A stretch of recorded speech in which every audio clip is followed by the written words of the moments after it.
Hello, I'm Jack, your host for today's episode of the Leaders of the Moravian Church.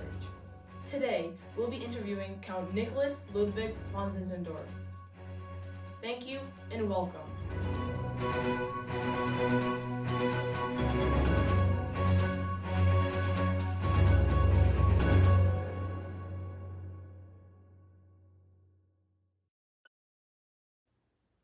Thank you for having me here today.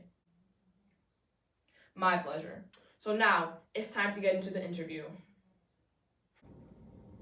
So, first question, when were you born?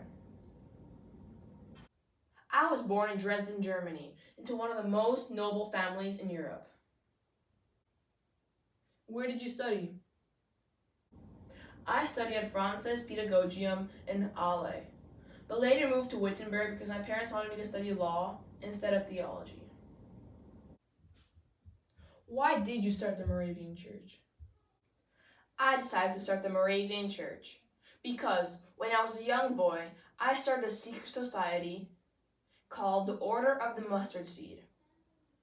In the society, people agreed to use their influence and power to spread the gospel. As an adult, I reactivated the society, and many influential leaders of Europe joined. A couple of these very influential leaders who joined were the King of Denmark, the Archbishop of Canterbury, and the Archbishop of Paris. How did you contribute to the church? I contributed to the church in many ways.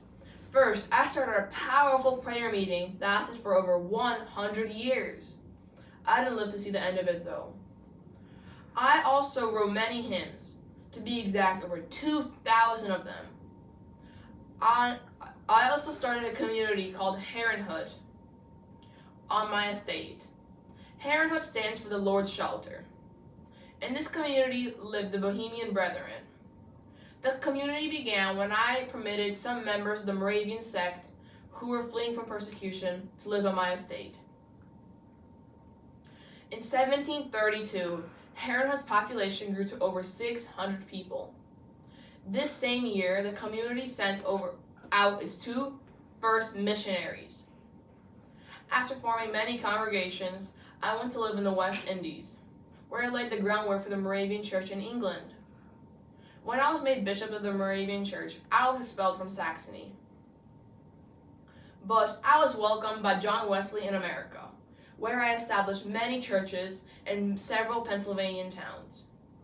I was a very influential pietistic leader and left behind a legacy of piety that combined mind, heart, and missionary activism. Tell us a few fun facts about yourself.